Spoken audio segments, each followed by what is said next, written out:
Advance English structure. अक्सर आपने इस तरह के सेंटेंसेस सुने होंगे कि आपको पास होने के लिए मेहनत करना पड़ेगी या नौकरी हासिल करने के लिए इंटरव्यू देना पड़ेगा। जब इस तरह के सेंटेंसेस आते हैं ना कि कोई काम हमें करना पड़ेगा या तो मजबूरी में या ज़बरदस्ती या अपनी ज़िम्मेदारी समझकर, तब हम ये स्ट्रक्चर यूज़ करते हैं। सब्जेक्ट के बाद विल हैव टू आता है और फिर वर्ब की फर्स्ट फॉर्म आएगी। सब्जेक्ट के बाद विल हैव टू यूज़ करेंगे, वर्ब की फर्स्ट फॉर्म। अगर नेगेटिव बनाएंगे तो सब्जेक्ट के बाद विल नॉट हैव टू आएगा, और अगर इंटरोगेटिव बनाएंगे, सवाल पूछेंगे किसी से, तो विल स्टार्ट में चला जाएगा। कुछ सेंटेंसेस देखते हैं। आपको पास होने के लिए मेहनत करना पड़ेगी। You will have to work hard to pass. You will have to work hard to pass, यानी अगर आप मेहनत नहीं करेंगे तो आप पास नहीं होंगे। तो ये आपकी मजबूरी कह लें या अपनी जिम्मेदारी समझ लें कि आपको मेहनत करनी पड़ेगी। खुशहाली के लिए कोशिश तो करनी पड़ेगी।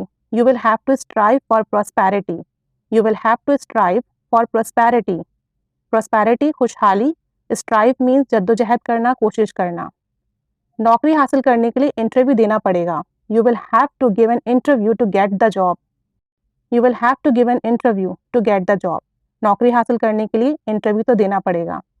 सुबह जल्दी उठने के लिए रात जल्दी सोना पड़ेगा। In order to wake up early in the morning, सुबह जल्दी उठने के लिए you will have to sleep early at night. आपको रात को जल्दी सोना पड़ेगा। You will have to sleep early at night. अब उसे बहुत एहतियात करनी पड़ेगी। Now she will have to be very careful. Now she will have to be very careful. तुम्हें घर के काम के साथ बच्चों पर भी ध्यान देना पड़ेगा, यानी घर के काम भी करने होंगे और साथ में बच्चों पर भी ध्यान देना होगा। You will have to pay attention to children along with the housework. You will have to pay attention to the children. आपको बच्चों पर ध्यान देना पड़ेगा along with the housework, घर के काम काज के साथ।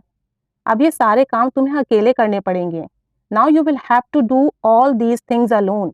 Now you will have to do all these things alone.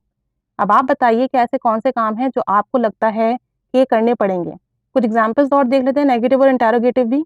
मैंने मासी रख ली है, अब तुम्हें कपड़े नहीं धोने पड़ेंगे। I have arranged maid. Now you won't have to wash clothes. अब आपको कपड़े नहीं धोने पड़ेंगे। Will not की शॉर्ट फॉर्म होती है want, इसलिए यहाँ पे want यूज किया गया है। Now you won't have to wash clothes. अब आपको कपड़े नहीं धोने पड़ेंगे। अब तुम्हें शाम की चाय नहीं बनानी पड़ेगी। Now you won't have to make evening tea. Now you won't have to make evening tea. क्या मुझे रोजाना जल्दी उठना पड़ेगा? Will I have to get up early every day? Will I have to get up early every day? क्या बर्तन धोने के साथ साथ मुझे खाना भी पकाना पड़ेगा? Will I have to cook the food along with washing the dishes? Will I have to cook the food along with washing the dishes? अब यहाँ पर कोई मेड है, वो पूछ रही है कि बर्तन धोने के साथ मुझे खाना भी पकाना पड़ेगा, तो उसके लिए आप कहोगे Will I have to cook the food along with washing the dishes? क्या मुझे यहाँ इजाफी घंटे काम करना पड़ेगा? Will I have to work extra hours here? Will I have to work extra hours here? मुझे यूनिवर्सिटी छोड़नी पड़ेगी। I will have to leave the university. I will have to leave the university. तुम्हें जवाब देना पड़ेगा। You will have to answer. You will have to answer. बस बहुत हो गया, अब कुछ तो सोचना पड़ेगा। Enough is enough. Now we will have to think about something. Now we will have to think about something. Enough is enough. बहुत हो गया। Now we will have to think about something. अब कुछ तो सोचना पड़ेगा।